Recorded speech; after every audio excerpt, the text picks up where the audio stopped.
의 능력이란 제목으로 은혜 나누고자 합니다. 한번 따라서 합시다. 십자가는 영혼과 우리의 삶의 능력입니다. 사도 바울이 고백하고 체험했던 것은 십자가죠. 오늘 고린도 교인들에게 편지를 쓴 이 내용에도 계속 사도 바울이 기억하고 또 마음에 담아 두었던 것은 십자가를 통한 복음입니다.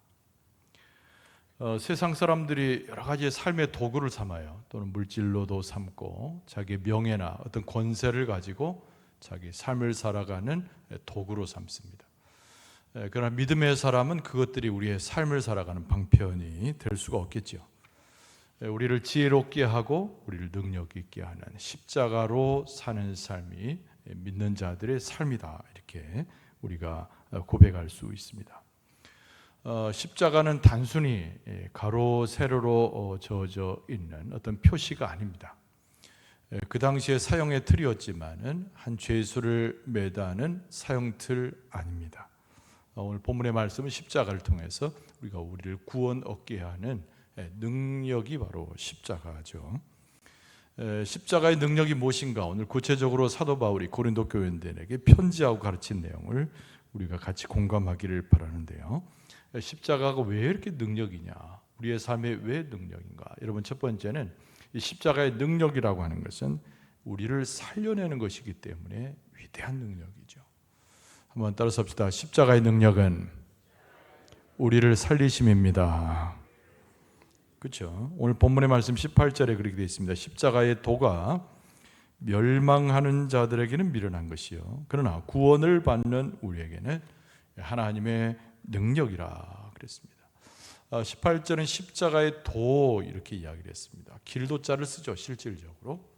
그러니까 십자가를 통해서 담아낼 수 있는 모든 생명의 이야기들을 십자가의 도 이렇게 표현을 했습니다. 예수 그리스도께서 이 땅에 오셨습니다. 또 그의 삶의 여정을 시작하면서 하나님의 놀라운 역사를 실현해 내셨죠. 순종하셨습니다.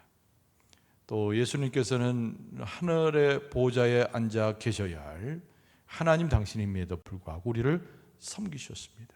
죄가 없음에도 불구하고 예수님은 십자가의 희생을 통해서 자기 목숨을 내어 주셨습니다. 이 십자가의 도, 사도 바울이 표현하는 십자가의 도는 예수 그리스도의 전생에 또 우리와 함께하는 하나님의 그 역사를 이야기하는 표현입니다. 근데 이 세상 가운데 있는 사람들은, 죄 많은 세상이죠, 십자가를 받아들였나요? 거부하는 사람들이 훨씬 많았습니다. 자기가 지혜롭고 자기가 능력으로서 자기의 삶을 일군다고 하는 그들의 눈에는 십자가는 한낱 한 청년의 죽음, 또 무시해도 될 만한 그 무엇이었다는 거죠. 그래서 그들에게 있어서는 십자가는 무척 미련하게도 보였습니다. 십자가에 달려서 한 청년이 죽었다고 해서 그것이 살리는 것인가? 질문을 하면서 미련한 것으로 치부했다는 거죠. 그러나 십자가를 통해서 그 능력을 경험한 사람, 어떤 능력이죠? 우리를 구원하는 하나님의 역사를 경험한 사람들은 십자가가 우리에게서 생명이 되고 능력이 된다는 것을 고백하게 됩니다. 죄로 인해서 우리는 죽음의 길로 가야 했습니다. 근데 십자가를 통해서 우리는 살림을 받고 생명의 길로 바꿔지게 되었어요. 이게 바로 능력이라는 거죠. 죽음에서 생명으로 가는 거죠. 소망이 없는 상태에서 진정한 소망을 가져다 주는 복음. 그래서 십자가의 도, 그것은 우리에게 능력이 되어진다. 여러분, 우리가 예배하면서 말씀을 들으면서 십자가의 도, 그 능력이 여러분의 심령과 삶을 붙잡게 될 줄로 믿습니다. 마가복음 1장에서 2장에 보면은 예수님의 치유 사역의 이야기가 계속 거기서 진행되는 것을 볼 수가 있습니다. 문둥병이죠. 한 나병 환자가 예수님을 찾아왔습니다. 그리고 무릎을 꿇고 예수님께 간청하죠. 이런 마가복음 1장 4절에 보면 한 나병 환자가 예수께 와서 꿇어 엎드려서 간구하여 이르되, 그랬어요. 원하시면 저를 깨끗하게 하실 수 있나이다, 이렇게 말해요. 나병이라고 하는 것은 구체적으로 삶에 있어서 가장 곤혹스러운 육체적 상황을 이야기하는 겁니다. 그 어떤 의원도 고칠 수 없는 거예요. 자신의 모든 자산을 탕진하게 되고 삶을 물질적인 최고의 밑에 구렁텅이에 넣게 되는 질병의 근원이죠. 그 나병을 경험한 사람이 예수님 앞에 와서 깨끗하게 해달라고 간구하는 겁니다. 예수님께서 어떻게 하셨습니까? 불쌍히 여기셨죠. 그리고 나병 환자의 머리에 손을 얹으셔서 기도하십니다. 이렇게 말씀하셔요. 그에게 머리를 대시고 나서 내가 원하노니 깨끗함을 받으라. 할렐루야. 예수님께서 십자가를 지시기 위해서 이 땅에 오셔서 이렇게 육체적 곤란과 어려움 가운데 있는 자가 예수님 앞에 왔을 때 극히 불쌍히 보시는 거죠. 그리고 나병이라고 하는 그 육체적 한계를 넘어서는 치유 역사를 선포하십니다. 내가 원하노니 깨끗함을 받으라. 그랬더니 어떻게 됐어요? 즉시 나병이 나가고 나병이 쫓겨나게 되고 온전하게 돼서 그야말로 깨끗하게 되었어요. 여러분, 이 문둥병, 나병, 육체의 모든 질병의 총화 같은 거죠. 우리의 삶의 질곡의 가장 핵심적인 것입니다. 그리고 예수님께서 십자가의 능력을 가지고 그에게 다가와서 머리에 손을 얹으시고 기도하니까 나병이 물러가고 깨끗함을 받게 되었다. 할렐루야. 바로 이겁니다. 그러니까 십자가의 능력이라고 하는 것은 우리의 삶의 곤고한 모든 것들을 돌아보시는 하나님의 역사를 실현시키는 것이다. 예수 그리스도 앞에 많은 사람들이 와서 치유함을 받기를 원했습니다. 그런데 대표적으로 중풍병자가 있었어요. 중풍병자가. 그랬더니 내 친구가 중풍병자를 데리고 왔는데 사람들이 너무 예수님의 주변에 많다 보니까 상에 들려져 누워있는 중풍병자를 사람들 틈바구니 속에서 데려오기가 불가능했던 거죠. 그래서 지붕으로 올라갔습니다. 지붕으로 올라가서 뚫고는 그 위에서 줄로 이 침대를 달아 내렸어요. 그 장면이 예수님 앞에 그대로 내려오는 내 친구에 의해서 내려오는 중풍병자의 모습이죠. 예수님께서 감탄하셨습니다. 중풍병자보다도 이 사람을 메고 온 네 사람의 믿음을 보시고 예수님께서 감탄하셨어요. 그리고 말씀하셨습니다. 마가복음 2장에 보면은 예수께서 그들의 믿음을 보시고 중풍병자에게 이르시되 작은 자야 네 죄 사함을 받았느니라. 그러니까 이 중풍병인데 갑자기 죄 사함이 왜 나오느냐? 여러분, 그 당시에 중풍병이라고 하는 것은 천벌을 받아가지고 하나님 앞에 범죄한 자들이 그런 질병에 들어간다고 사람들이 믿고 있었거든요. 그러니까 사람들이 대접하지 않습니다. 중풍병이 걸려서 그렇게 고통당하는데 그것으로도 억울한데 그 사람의 죄의 굴레를 씌워지는 장면이 중풍병과 얽혀져 있는 사람들의 잘못된 판단이죠. 예수님께서 죄사함을 받으라라고 하는 말씀은 모든 사람들의 오욕과 잘못된 판단에서 벗어날 뿐만 아니라 실질적인 육체와 그 사람이 당해야 할 심리적인 영적인 모든 굴곡까지도 헤쳐내시는 예수님의 말씀을 여기서 표현합니다. 죄인조차도 예수님 앞에 왔을 때 죄의 씻음을 받게 하는 것, 이것이 바로 예수님의 십자가의 능력인 것이다. 여러분, 우리가 주님을 만날 때 어떤 일이 벌어집니까? 우리의 심령의 모든 삶과 우리의 육체적 질고도 그 가운데 벗어나고 우리가 영혼 가운데 무너져가는 우리의 죄의 문제도 예수님께서 어루만지시고 우리에게 손을 얹으시고 기도해 주시고 우리를 붙잡아 주시면 해결되게 될 줄로 믿습니다. 세상에는 의원들의 눈을 볼 때, 사람들이 가지고 있는 지혜를 가지고 있는 사람들이 볼 때는 이게 무슨 얘기냐 이해할 수가 없지만은, 그러나 그 십자가를 통해서 영과 육의 구원을 경험한 사람은 십자가의 능력이 무엇인가를 알게 된다는 겁니다. 여러분들은 지혜로운 사람이고 하나님께 부름받은 사람이고 하나님의 역사를 인정하는 사람이어서 오늘 여러분이 기도하고 함께 나아갈 때 육체와 영혼이 구원을 얻고 하나님의 복을 누리는 하나님의 백성들의 모습이 될 줄로 믿습니다. 두 번째로 생각할 수 있는 건 십자가의 능력은 뭐다? 우리의 삶을 살아갈 때 어떤 가치관과 생각을 가지고 사느냐가 참 중요하지 않습니까? 우리의 생각과 모든 행동을 십자가는 붙들게 되어서 변화시키는 거예요. 이 표현이 굉장히 중요합니다. 한번 따라서 십자가는, 예수님의 십자가는 모든 것을 변화시킵니다. 이 변화란 말이 굉장히 중요한 거예요. 그러니까 우리가 예수 그리스도를 믿어서 구원을 받지 않습니까? 구원은 한 번에 있는 거죠. 그러나 우리의 삶 자체는 구원받은 자로서의 변화를 이루어져야 되는데, 그것마저도 우리의 노력이나 우리의 생각이나 뭔가의 투자를 통해서 이루어지는 것이 아니고 십자가 그 자체가 우리를 변화시키는 능력으로 우리를 붙들어 주신다고 하는 사실입니다. 여러분, 그래서 오늘 본문의 말씀 19절에 보면 뭐라고 되어 있습니까? 기록된 바 지혜 있는 자들의 지혜를 멸하고 총명한 자들의 총명을 폐하리라 하였으니, 지혜 있는 자가 어디 있느냐? 선비가 어디 있느냐? 이 세대의 변론가가 어디 있느냐? 하나님께서 이 세상의 지혜를 미련하게 하신 것이 아니냐. 세상에 있는 자들은 자기의 방식으로, 자기가 가지고 있는 지혜라고 이야기하는 것으로 자기의 삶을 자꾸 변화시키려고 하지만은, 하나님은 그 모든 것을 오히려 미련하다고 말씀하시면서 십자가의 능력만이 우리를 바꿀 수 있다고 말씀하는 것이죠. 여러분, 학교에 가면 뭘 배우죠? 지식을 배웁니다. 지식. 꽤 교양 있는 사람으로 만들어내잖아요. 그러니까 초등학교, 중학교, 고등학교 올라가고 대학까지 가고 그 이상의 공부를 하게 되면 많은 변화를 가져올 것이라고 생각을 하는 것이 교육자들의 이야기입니다. 지식을 넣어요. 그리고 삶을 바꿔놓을 만한 뭔가의 습관을 자꾸 주려고 합니다. 그래서 교양인, 또 뭐 지식인, 또 뭐 사회 지도층, 여러 표현을 써가면서 그 사람을 바꿔놓으려고 하는 수많은 노력들을 하게 되죠. 그러나 여러분, 교육은 도움이 돼요. 지식을 쌓는 것도 그 말 그대로 교양 있게 하는 한 방책이기도 합니다만은, 가장 중요한 건 사람을 근원적으로, 이 심령이 깊은 곳에서 근원적으로 교육이 변화시킬 수는 없는 거예요.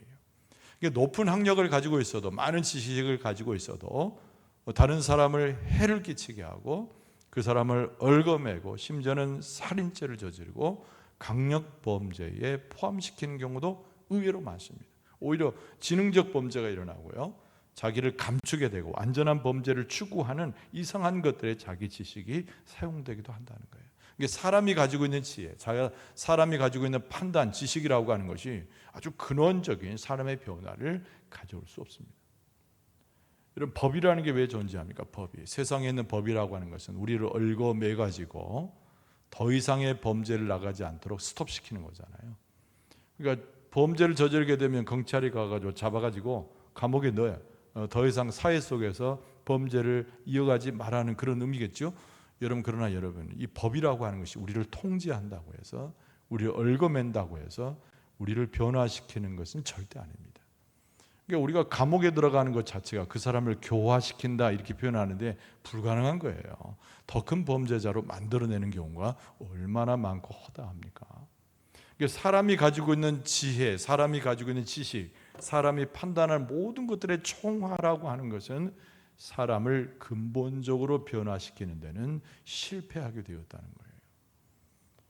그런데 무엇이 우리를 그렇게 근본적으로 변화시키냐? 우리 자녀들의 심령과 그의 영혼을 무엇이 도대체 그들을 변화시켜서 정말 하나님 보시기에 바른 자의 모습으로 세워질 수 있는가? 그것이 오늘 본문의 말씀에 나오는 십자가의 능력이란 말이죠. 십자가의 능력이야말로 우리의 존재 자체를 완전히 변화시킬 수 있는 겁니다. 그래서 고린도후서 5장 17절에 보면은, 그런즉 누구든지 그리스도 안에 있으면, 글쎄, 그리스도 안에 있으면 새로운 피조물이라. 이전 것은 지나갔으니 보라, 새 것이 되었도다. 그러니까 예수 그리스도의 그 십자가의 능력만이, 그 십자가에 나타난 성령의 역사, 이러면 성령의 역사는 십자가와 같이 가는 겁니다. 성령은 우리로 하여금 예수 그리스도를 믿는다라고 시인하기도 하고, 우리의 삶 자체가 변화될 때 우리와 동행하는 이가 성령이에요. 심지어 우리가 기도하고 예쓰고 찬송하고 주님 앞에서나 세상에 나갈 때 우리의 삶이 말씀대로 살게 하는 능력도 성령에서 오는 겁니다. 교회를 세운 것이 성령이잖아요.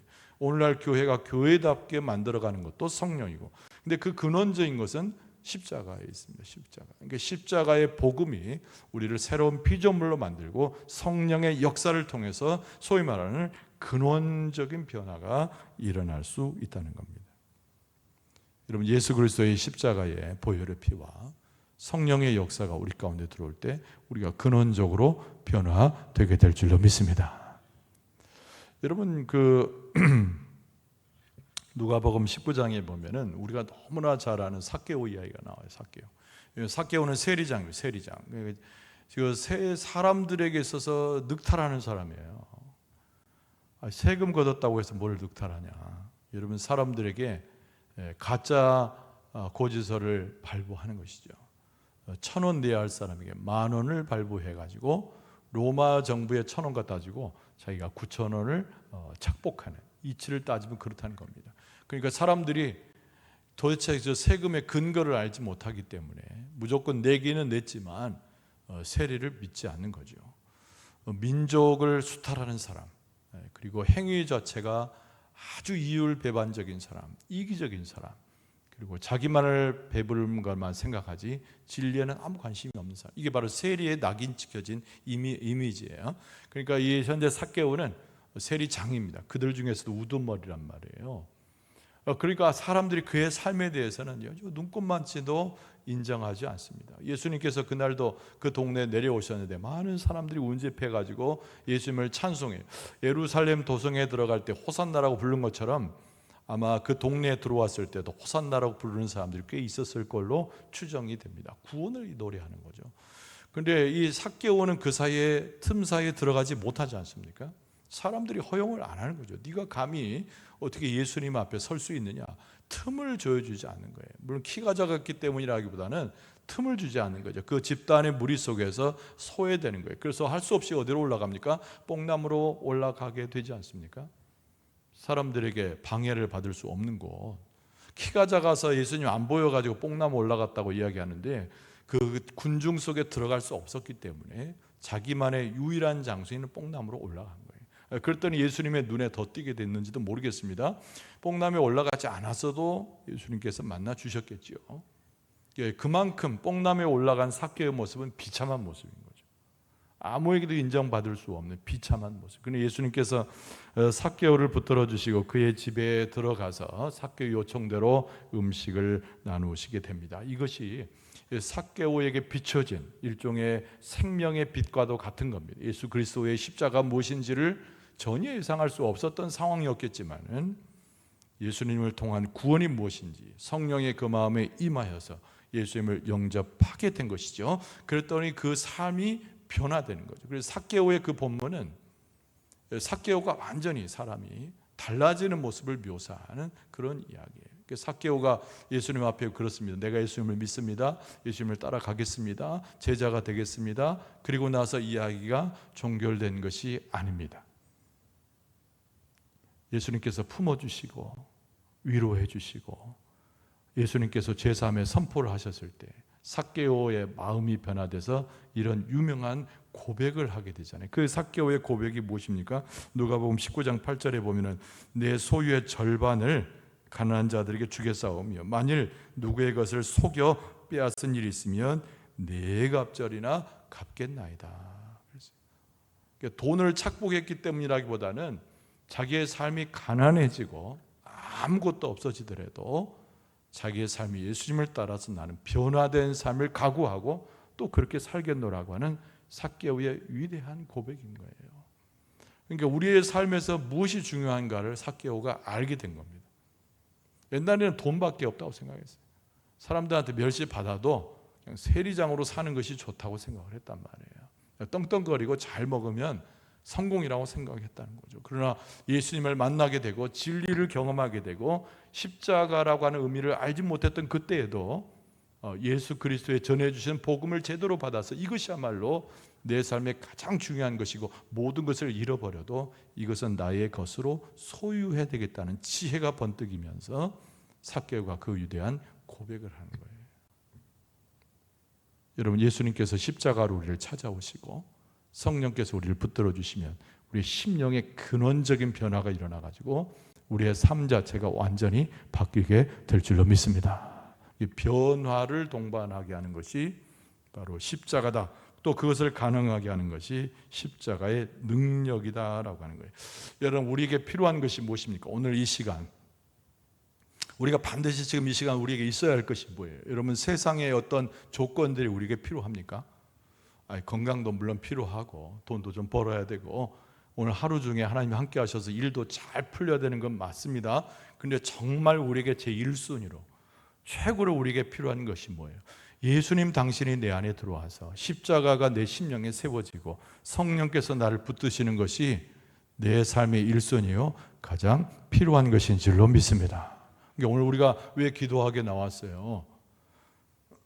왜 하나님을 바라보고 나왔습니까? 바로 그 예수 그리스도의 십자가의 능력을 우리 안에 소유하기 위해서 그 열망 가운데 나오지 않았습니까? 여러분, 저와 여러분이 한번 찬송 부르고 기도할 때 좀 짤막합니다. 그러나 여러분 계속 기도하세요. 계속 기도하시고 집에 가서도 기도하시고 오늘 하루 중에 기도하세요. 근데 그 기도의 핵심, 여러분이 구하고 있는, 여러분들이 간절히 사모하고 있는 그 내용의 첫 번째가 무엇이 되어야 된다? 예수님의 십자가를 구해야 되고 그 십자가의 능력으로 내 영혼과 내 육체도 구원을 받을 뿐만 아니라 내 삶이 변화되게 해달라고 기도할 때 성령께서 도우시고 함께 하셔서 우리의 삶을 승리로 이끌어 주실 줄로 믿습니다. 여러분의 자녀들도 기억해 주실 줄로 믿습니다. 우리의 삶을 인도해 주실 줄로 믿습니다. 우리에게 필요한 것은 세상의 능력이 아니에요. 우리에게 필요한 것은 돈의 능력도 아닙니다. 십자가의 능력만이 우리에게 필요한 것이고 그것을 소유한 자가 영육 간에 승리하는 자가 되는 거예요. 하나님께서 여러분과 저에게 믿음의 승리를 주실 줄로 믿습니다. 이 시간